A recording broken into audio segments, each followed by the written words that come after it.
Assalamualaikum warahmatullahi wabarakatuh. Perkenalkan, nama saya Nesa Efriani dengan NIM 241186206079 Prodi PGSD kelas 4B. Di sini saya akan membuat video UTS dengan dosen pengampu Bapak Dr. Abduluddin SPDI MPDI dengan mata kuliah Evaluasi Pembelajaran. Soal nomor 1, apa yang dimaksud dengan tes dan sebutkan aspek-aspek perencanaan tes. Tes adalah alat atau prosedur yang digunakan untuk mengukur kemampuan, pengetahuan, keterampilan, maupun sikap peserta didik. Setelah mengikuti proses pembelajaran, tes bukan hanya sekedar kumpulan soal, tetapi merupakan suatu sistem pengukuran yang disusun secara terencana, sistematis, dan memiliki tujuan yang jelas. Dalam dunia pendidikan, tes memiliki peran yang sangat penting karena menjadi dasar dalam menentukan keberhasilan pembelajaran. Melalui tes, guru dapat mengetahui sejauh mana siswa memahami materi, apakah tujuan pembelajarannya tetap tercapai, serta bagaimana yang masih perlu diperbaiki. Tes juga harus memenuhi prinsip ilmiah seperti validitas dan reliabilitas. Jika tes tidak valid, maka yang diukur bukan kemampuan yang sebenarnya. Adapun aspek-aspek perencanaan tes, yang pertama itu menentukan tujuan tes. Penentuan tujuan tes merupakan langkah awal yang sangat penting dalam perencanaan. Tujuan ini akan menjadi arah dalam penyusunan soal.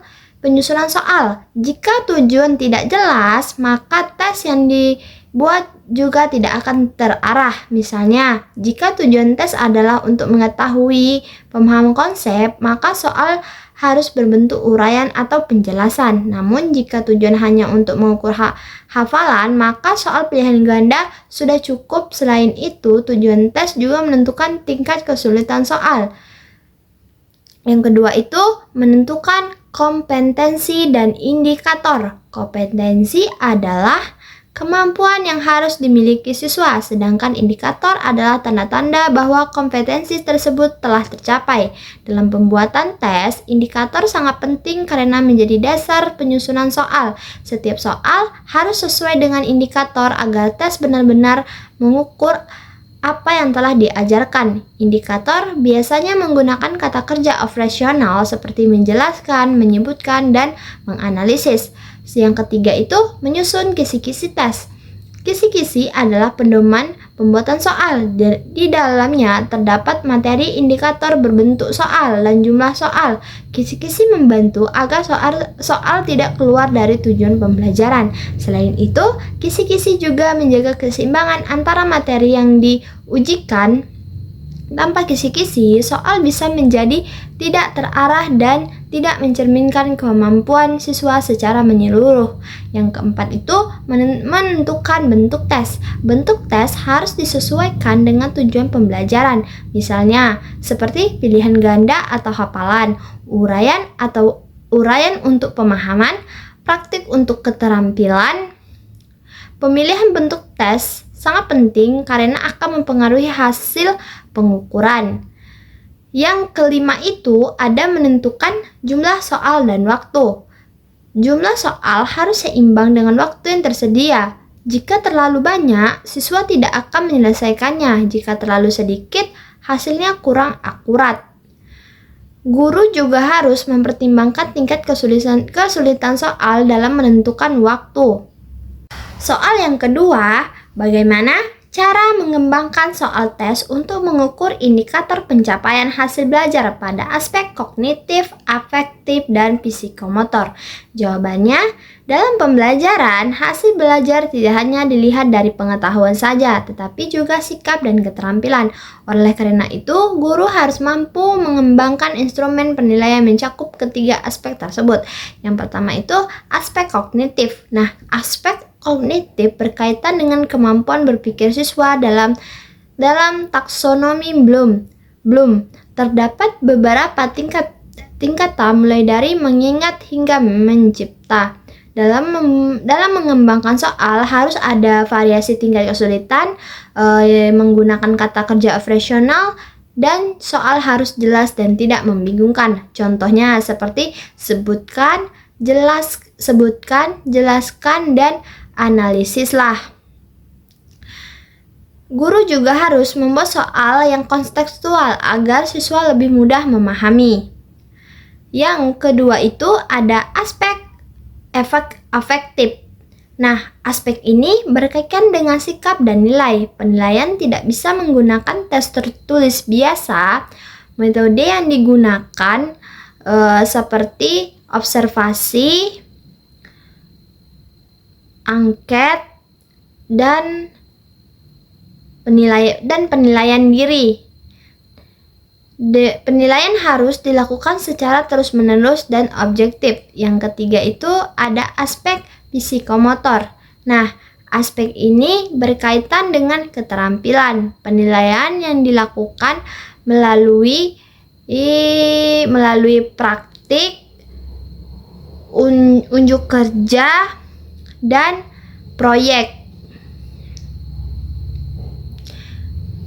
Guru harus menggunakan rubrik penilaian agar hasilnya objektif dan adil. Soal nomor 3, apakah ciri-ciri suatu tes disebut baik? Jelaskan. Yang pertama itu ada validitas. Nah, validitas merupakan ciri paling utama dari sebuah tes yang baik. Validitas berarti bahwa tes tersebut benar-benar mampu untuk mengukur apa yang seharusnya diukur. Jadi, jika sebuah tes dibuat untuk mengukur kemampuan matematika, maka seluruh isi soal harus berkaitan dengan kemampuan matematika, bukan kemampuan lain seperti membaca atau menebak. Validitas sangat penting karena berkaitan langsung dengan keakuratan hasil tes. Jika tes tidak valid, maka hasil yang diperoleh tidak dapat dipercaya.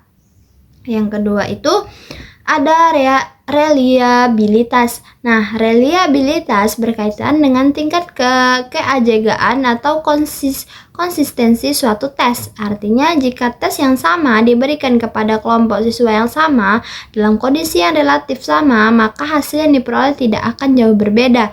Tes yang reliabel menunjukkan bahwa alat ukur tersebut stabil dan dapat dipercaya.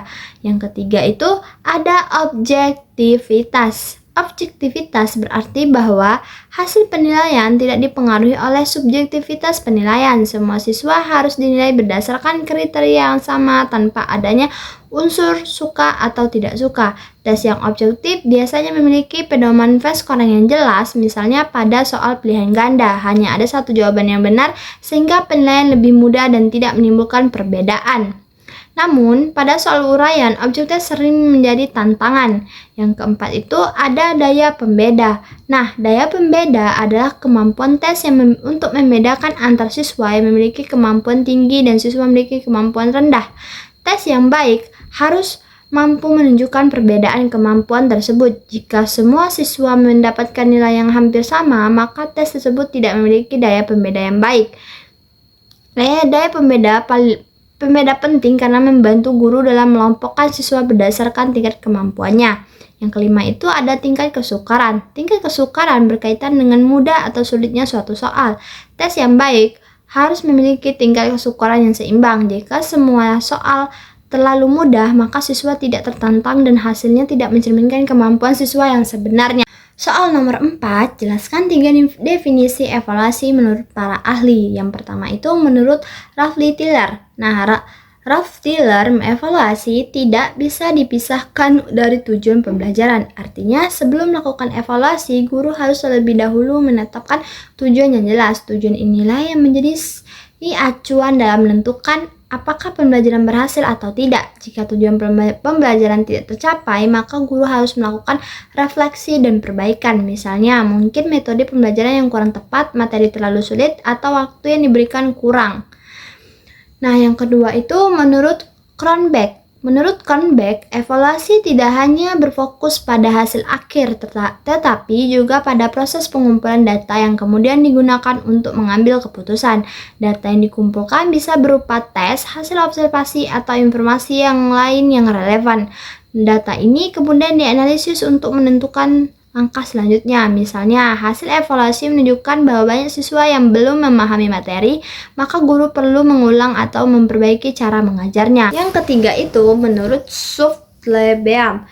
Nah, menurut Supplebeam menekankan bahwa evaluasi adalah proses yang sistematis untuk mengumpulkan informasi yang kemudian digunakan sebagai dasar dalam menentukan suatu keputusan. Evaluasi tidak melihat hasil akhir, tetapi juga mempertimbangkan berbagai aspek seperti konteks, proses, dan hasil. Oleh karena itu, evaluasi harus dilakukan secara menyeluruh dan berkelanjutan. Informasi yang diperoleh dari evaluasi dapat digunakan untuk berbagai tujuan seperti memperbaiki program pembelajaran, meningkatkan kualitas pendidikan, atau menentukan kebijakan. Dengan demikian, evaluasi menjadi alat yang penting dalam dunia pendidikan. Di sini saya akan menjawab pertanyaan nomor 5, yaitu dengan menentukan tingkat kesukaran dan daya beda pada bukti soal. Di sini saya akan menjelaskan pada tingkat kesukaran, yaitu pada kolom pertama kita harus menghitung jumlah benar siswa. Cara menghitungnya itu ke bawah, yaitu 1, 2, 3, 4, 5, 6, 7, 8, 9, 10, 11, yaitu ada 11. Nah, setelah menghitung itu kita langsung masuk ke rumus, yaitu P sama dengan B bagi N. Nah, P sama dengan B-nya ini 11 hasil dari hitungan tadi per N. N-nya ini 15. 15 ini dapatnya dari jumlah soal. Setelah menghitung ini, langsung 11 dibagi 15 sama dengan 0,73. Jadi, tingkat kesukaran soal ini yaitu mudah. Nah, cara untuk penghitungan dari nomor 2 sampai ke nomor 15 itu sama dengan contoh yang sudah saya jelaskan ini. Selanjutnya saya akan menjelaskan cara mencari daya beda. Yang pertama itu kita menentukan jumlah siswa pada R1, yaitu menghitung ke samping, yaitu 1, 2, 3, 4, 5, 6, 7, yaitu ada 7. Setelah itu kita kelompokkan ke kelompok atas sama kelompok bawah, yaitu ada R4, R5, R6, R7, R8, R13, dan R14. Sedangkan kelompok bawah ada R1, R2, R3, R9, R10, R12, dan R15. Nah, itu kita masuk ke rumus DB sama dengan kelompok atas dibagi jumlah siswa dikurang KB kelompok bawah dibagi jumlah siswa. Setelah itu DB itu 6 ini dapat dari kelompok atas. Kelompok atas itu yaitu 1, 2, 3, 4, 5, 6. Sedangkan kalau yang 4 ini dapat dari kelompok bawah, yaitu 1, 2, 3, 4. Dapatlah hasilnya dari sini. Setelah itu kita kurangin 6 dikurang 4 sama dengan 2. Setelah itu 7 ini tetap karena ini jumlah siswa. Jadi 2 dibagi 7 sama dengan 0,8. Di interpretasinya itu 0,28 berarti cukup pada daya bedanya. Nah, untuk soal nomor 2 sampai nomor 15 itu sama dengan yang sudah dijelaskan ini. Mungkin itu saja yang dapat saya sampaikan. Jika ada salah kata, mohon dimaafkan. Saya akhiri. Wassalamualaikum warahmatullahi wabarakatuh.